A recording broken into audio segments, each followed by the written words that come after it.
Welcome to only IAS. स्वागत है आप सभी लोगों का प्रीलिम बूस्टर न्यूज़ डिस्कशन में। आज है 21 सितंबर 2021। तो आइए देख लेते हैं कि ऐसे कौन से इंपॉर्टेंट आर्टिकल्स हैं जो आज हम कवर करने वाले हैं। हमारा फर्स्ट आर्टिकल सी ककम्बर के बारे में है। इंडियन कोस्ट गार्ड की टीम ने तमिलनाडु के मंडपम नाम की जगह से 2 टन सी ककम्बर सीज किया है। ये एक मरीन स्पीसीज है, ये कोई चीज़ नहीं है, ये एक जीव है जिसके ट्रेड को बैन किया गया है। इसे नहीं पकड़ा जा सकता, इसका व्यापार नहीं किया जा सकता, लेकिन फ्रिक्वेंटली होता है। ये इलीगल ट्रेड का पार्ट था। इसका शेप चूंकि ककम्बर की तरह होता है, खीरे की तरह या ककड़ी कह लीजिए, इसलिए इसे ये नाम दिया गया है। सी ककम्बर्स मरीन इन्वर्टिब्रेट्स होते हैं। इन्वर्टिब्रेट्स मतलब बिना रीढ़ की हड्डी वाले जीव। ये समंदर की तली में पाए जाते हैं, जनरली ट्रॉपिकल रीजन में। क्योंकि इनका एक अनयूजुअल शेप होता है, ऑब्लोंग मतलब थोड़ा लंबा सा शेप होता है, लेकिन देखकर आपको लगेगा जैसे खीरे का शेप है, इसीलिए ये नाम इन्हें दिया गया है। वैसे तो इनकी 1250 स्पीसीज पाई जाती हैं।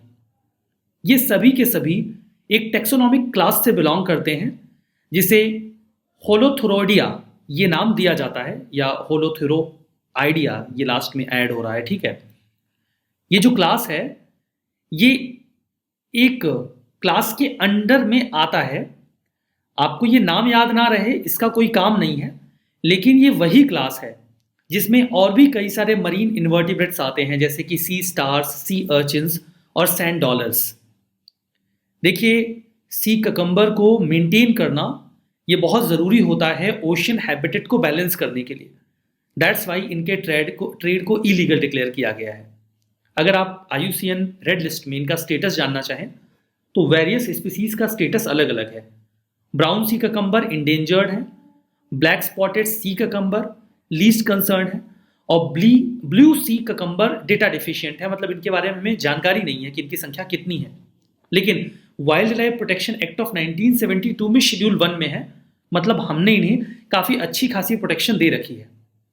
आखिर हम इतना कंसर्न क्यों हैं और हम क्यों बात कर रहे हैं सी ककम्बर के बारे में? ये काफ़ी इंपॉर्टेंट है बिकॉज ओशन के कोरल इकोसिस्टम का एक बहुत ही इंटीग्रल पार्ट है ये। इसका कारण क्या है? देखिए, सी ककम्बर्स फीड करते हैं जो ओशन सैंड होती है समटाइम्स उस पर, और ओशन गार्बेज पर। सैंड या गार्बेज जो वो खाते हैं उसका बाई प्रोडक्ट जो ये निकालते हैं वो होता है कैल्शियम कार्बोनेट। अगर आपने कोरल्स के बारे में थोड़ा बहुत भी पढ़ा है तो आपको पता होना चाहिए कि कोरल्स के पास एक सेल होती है, या उनका जो स्केलेटन होता है वो कैल्शियम कार्बोनेट का ही बना होता है। इन दैट केस कोरल्स जिस खोल में रहते हैं उसे बनाने के लिए जो कैल्शियम कार्बोनेट रिक्वायर्ड होता है वो सी ककम्बर्स के फूड का बाई प्रोडक्ट होता है। In that case coral ecosystem के लिए सी ककम्बर बहुत ही ज़्यादा ज़रूरी हो जाते हैं। इसीलिए चूंकि जैसे कि मैंने कहा ये गार्बेज पे फीड करते हैं तो इन्हें ओशन वर्ल्ड का गार्बेज कलेक्टर भी कहा जाता है। ये न्यूट्रिएंट्स की रिसाइकलिंग करते हैं और कोरल रीफ को अलाइव रहने में, बेटर कंडीशन में रहने में एक की रोल प्ले करते हैं। थ्रेट वही है, इनकी इलीगल ट्रेडिंग की जाती है जो इस बार देखने को मिली। स्मगलिंग की जा रही है काफ़ी लंबे समय से। सी ककम्बर की south east Asia, mainly China में बहुत ज़्यादा डिमांड रहती है। लोग सी ककम्बर का इस्तेमाल वहाँ पर सी फूड के रूप में करते हैं, और चाइना की ट्रेडिशनल मेडिसिन में भी इसका फ्रिक्वेंटली यूज़ किया जाता है। इंडिया ने सी ककम्बर को प्रोटेक्ट करने के लिए दुनिया का पहला कंजर्वेशन एरिया डिक्लेयर किया था। यह कंजर्वेशन एरिया आपको लक्षद्वीप में मिलेगा। यह सी ककम्बर को प्रोटेक्ट करने का दुनिया का पहला कंजर्वेशन एरिया था। लक्षद्वीप आइलैंड के अलावा सी ककम्बर आपको Andaman Nicobar island, gulf of Mannar और उन सभी जगहों पे मिलेंगे जहां पर Indian ocean, bay of Bengal के कांटेक्ट में आता है, तमिलनाडु के आसपास का एरिया। हमारा next article isothermal forging technology के बारे में है। DRDO ने अभी हाल ही में एक बहुत ही क्रिटिकल टेक्नोलॉजी को डेवलप किया है। नाम है आइसोथर्मल फोर्जिंग टेक्नोलॉजी। ये कोई नई टेक्नोलॉजी नहीं है, कई सारे देशों के पास ये टेक्नोलॉजी ऑलरेडी है। इसका इस्तेमाल एरो इंजन्स में किया जाता है। एरोप्लेन्स या फाइटर जेट्स के जो इंजन बनते हैं उसमें फोर्जिंग का मतलब होता है शेप देना। जैसा कि आप सभी लोग जानते हैं कि जो फाइटर जेट्स में इंजन्स इस्तेमाल किए जाते हैं वो बहुत ही स्ट्रांग होते हैं। उनमें जो भी कंपोनेंट्स यूज़ किए जाते हैं उसके लिए ज़रूरी है कि वो कंपोनेंट्स हाई टेम्परेचर और हाई प्रेशर को बियर करने की क्षमता रखते हो।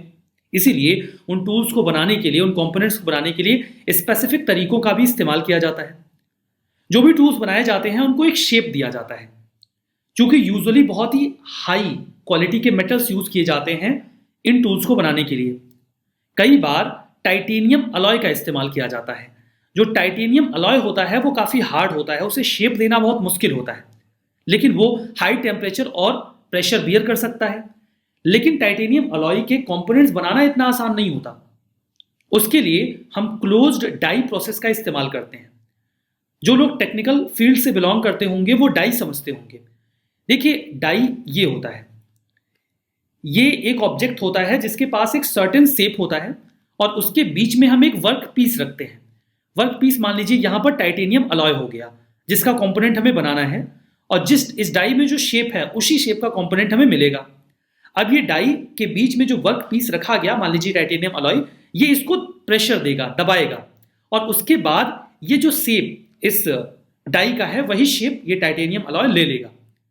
अब देखिए, टाइटेनियम अलॉय को शेप देने के लिए जरूरी होगा कि आप उस अलॉय को गर्म करें, तभी उसका शेप आएगा। क्योंकि टाइटेनियम अलॉय बहुत, मैं एक एग्जांपल ले रहा हूं ये टाइटेनियम अलॉय का, कोई और भी मेटल हो सकता है। टाइटेनियम अलॉय की ही बात करते हैं क्योंकि काफी स्पेसिफिक इसका यूज किया भी जाता है। तो चूंकि ये जो डाई है ये काफी स्लो काम करेगी, वो बहुत ही हार्ड मेटल है, या बहुत ही धीमे धीमे वो एक शेप अवेल करेगा।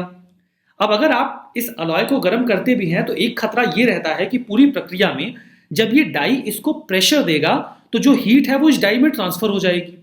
इससे शेप में डिफॉर्मिटी आ सकती है। इससे बचने के लिए किया क्या जाता है कि जो अलॉय है जिसका हम वो टूल बना रहे हैं, कंपोनेंट बना रहे हैं, उसको और इस डाई को सेम टेम्परेचर दिया जाता है ताकि टेम्परेचर ट्रांसफर ना हो और कंपोनेंट में किसी भी प्रकार की डिफॉर्मिटी ना आए। ये कहने में आसान लगता है, लेकिन इस टेम्परेचर को लंबे समय तक मेंटेन करना और उस टूल को डिफॉर्मिटी से बचाना एक कॉम्प्लेक्स प्रोसेस होता है। इसे अभी हाल ही में डीआरडीओ ने डेवलप किया है। तो कुल मिला के इसमें जो आइसोथर्मल फोर्जिंग की जाएगी उसमें क्लोज्ड डाई प्रोसेस का इस्तेमाल किया जाएगा, जिसे आपने इस इमेज में देखा और समझ भी लिया। प्रोसेस के जरिए हम इंजीनियर पार्ट्स को तैयार करते हैं जिनका इस्तेमाल जेट इंजन्स में किया जाता है, और भी कई तरीके के एरोस्पेस कंपोनेंट्स यहां पर डेवलप किए जाते हैं जिनकी डेंसिटी बहुत हाई होती है लेकिन उनका वेट हल्का होता है, क्योंकि अगर वो भारी होंगे तो ज्यादा फ्यूल खर्च करवाएंगे। ये वही बात है कि वर्क पीस और जो डाई है उसके बीच टेम्परेचर लॉस ना हो, इसलिए ये टेक्निक थोड़ी सी कॉम्प्लेक्स बन जाती है। इस प्रोसेस में काफी जो स्लो रेट में शेप को तैयार किया जाता है, इसीलिए हीटेड डाई और वर्क जो कंपोनेंट है, जो मेटल है, दोनों का टेम्परेचर मोर और लेस सिमिलर रखा जाता है। लंबा फोर्जिंग टाइम इस प्रोसेस को कॉम्प्लेक्स बनाता है, और अगर हम इस पूरी प्रक्रिया को अच्छे से फॉलो करते हैं तो हमें nearly ready to use component मिल जाता है, जिसके बाद हमें कुछ खास उसमें करना नहीं पड़ता, बस वो कंपोनेंट हमें मिल गया उस डाई के शेप का, हम उसे यूज कर लेते हैं। ये क्रूशियल टेक्नोलॉजी है जिसे डेवलप करने के बाद हम एरो इंजन्स को बनाने के फील्ड में सेल्फ रिलायंट बनेंगे, और इंडिया कुछ ऐसे देशों की श्रेणी में आ गया है जो ऐसी क्षमता रखते हैं, ऐसी मैन्युफैक्चरिंग कैपेबिलिटी रखते हैं जो एरो इंजन के कंपोनेंट्स तैयार कर सकते हैं। तो ये तो आपने समझ लिया आइसोथर्मल फोर्जिंग टेक्नोलॉजी के बारे में। हमारा नेक्स्ट आर्टिकल हम्बोल्ट पेंगुइन्स के बारे में है। अभी लास्ट वीक मुंबई का जो बैकुला जू है उन्होंने अनाउंस किया कि वो 2 नए हम्बोल्ट पेंगुइन चिक्स को इंक्लूड कर रहे हैं, ऐड कर रहे हैं अपने जू में। तो कॉन्टेक्स्ट बहुत इंपॉर्टेंट नहीं है, लेकिन इसी कॉन्टेक्स्ट में ये जू न्यूज में आ गया। जो हम्बोल्ट पेंगुइन्स होते हैं ये मीडियम साइज के होते हैं, इनकी लगभग 17 स्पीसीज पाई जाती हैं। हम्बोल्ट पेंगुइन को नाम दिया गया है कोल्ड ओशन करंट के नाम पे। इस करंट का नाम हम्बोल्ट करंट है। आपने बेसिक ज्योग्राफी में मैपिंग पढ़ी होगी तो आपने हम्बोल्ट करंट का नाम जरूर सुना होगा। हम्बोल्ट करंट को कई बार हम पेरू करंट के नाम से भी पुकारते हैं क्योंकि ये पेरू की कोस्ट पे फ्लो करती है। ये कोल्ड करंट है, इसकी सैलिनिटी काफी लो होती है और ये साउथ अमेरिका के वेस्टर्न कोस्ट पे फ्लो करती है। देखिए ये सारी करंट्स का मैप है, ऑब्वियसली आपने इसके पहले में भी देखा हो। ये है साउथ अमेरिका और यहाँ पर है Peru current, you can see here. तो पेरू करंट आपने देख ही लिया। हम्बोल्ट पेंगुइन्स का जो एवरेज साइज होता है वो 2 फीट के आसपास होता है। ये साउथ अमेरिका के रीजन में पाए जाते हैं। चिली और पेरू के कोस्ट पर ये यूजुअली ब्रीड करते हैं। जब ये बच्चे को बड़ा कर रहे होते हैं, पाल रहे होते हैं, तब तो कहीं जाते नहीं क्योंकि रुकना जरूरी होता है। लेकिन जब ये अपने बच्चों को रेज नहीं कर रहे होते, चिक्स को रेज नहीं कर रहे होते, तभी काफी लंबी दूरी तक ट्रेवल करते हैं अपना खाना ढूंढने के लिए, और ये साल के किसी भी समय ब्रीड कर सकते हैं। आईयूसीएन स्टेटस इनका वल्नरेबल है। हमारा next article Delhi Mumbai expressway के बारे में है, जो कि दुनिया का सबसे लंबा एक्सप्रेसवे बन जाएगा रेडी होने के बाद। Minister for road transport and highway ने अभी हाल ही में इसके काम को रिव्यू किया। ये दिल्ली से लेकर मुंबई तक के बीच का है। 1380 किलोमीटर का ये 8 लेन एक्सप्रेसवे होगा। अगर आवश्यकता पड़ी तो इसे 12 लेन भी बनाया जा सकता है। 2023 में ओपन होने की संभावना है। हरियाणा के सोहना से शुरू होकर ये मुंबई के मीर भायंदर, ये जो जगह है, अगर मैं सही प्रोनाउंसिएट कर रहा हूं तो वहां तक जाएगा। कई सारे स्पेशल फीचर्स हैं। इस एक्सप्रेसवे के किनारे बहुत सारी एमिनिटीज मिलेंगी, जैसे कि resorts, restaurants, food courts, fuel station, truckers के लिए जो फैसिलिटी रिक्वायर्ड है, लॉजिस्टिक पार्क, ये सब होगा। हेलीकॉप्टर एम्बुलेंस सर्विस भी होगी। अगर कोई एक्सीडेंट होता है तो आसानी से वहां पर हम सर्विसेज दे सकें। यह एक्सप्रेसवे दुनिया का दूसरा और एशिया का पहला ऐसा एक्सप्रेसवे होगा जहां पर एनिमल्स के गुजरने के लिए ओवरपास बनाया गया है, ताकि वो आसानी से आ जा सकें और एक्सीडेंट्स ना हो। यहां पर 2 आइकॉनिक 8 लेन टनल्स भी बीच में आएंगे। एक तो देखिए जो मुकुंदरा सेंचुरी है वहां पर होगा राजस्थान में, और दूसरा होगा माथेरन में, जो कि इको सेंसिटिव जोन है महाराष्ट्र का, वहां पे। सिग्निफिकेंस की बात करें तो ये आसपास के जो रीजन्स हैं उनकी सिग्निफिकेंस को एनहेंस करेगा, कनेक्टिविटी बढ़ेगी, वो इकोनॉमिक हब बनेंगे, लाइक जयपुर, किशनगढ़, अजमेर, कोटा, चित्तौड़गढ़, उदयपुर, भोपाल, उज्जैन, इंदौर, अहमदाबाद, वडोदरा, सूरत। एनुअल फ्यूल भी बचेगा क्योंकि इजी फ्लो होगा। 320 मिलियन लीटर फ्यूल के बचने की संभावना है, जिससे CO2 का एमिशन कम होगा। और इस प्रोजेक्ट में कई सारे लोगों को जॉब भी मिल रही है। हमारा नेक्स्ट आर्टिकल स्टेबल कॉइन्स के बारे में है। स्टेबल कॉइन्स ये काफी ज्यादा न्यूज में है। It is a kind of crypto currency, लेकिन ये बाकी के क्रिप्टो करेंसी से कैसे अलग है, लाइक बिटकॉइन से ये कैसे अलग है? बिटकॉइन के पीछे कोई लीगल बैकिंग नहीं होती, लेकिन स्टेबल कॉइन्स के पीछे बैकिंग होती है। स्टेबल कॉइन्स लिंक होते हैं किसी एसेट से, that is the major difference. वो एसेट गोल्ड हो सकता है, रियल स्टेट बिल्डिंग्स हो सकती हैं, कुछ और हो सकता है। इसके अलावा इस एसेट में करेंसी भी हो सकती है। मतलब ये जो स्टेबल कॉइन्स हैं इनकी वैल्यू को किसी करेंसी के साथ पैक कर दिया जाता है, इसीलिए तो इन्हें नाम दिया गया है स्टेबल। क्योंकि अगर ये किसी करेंसी के साथ या किसी एसेट के साथ पैक किए गए हैं, जोड़ दिए गए हैं, तो इनकी वैल्यू उतनी तेजी से फ्लक्चुएट नहीं करेगी जितनी तेजी से उन क्रिप्टो करेंसीज की वैल्यू फ्लक्चुएट करती है जो किसी भी करेंसी के साथ या एसेट के साथ पैक्ड नहीं है, जुड़े हुए नहीं है। कई बार ये गवर्नमेंट बैक्ड करेंसी से भी पैक्ड होते हैं।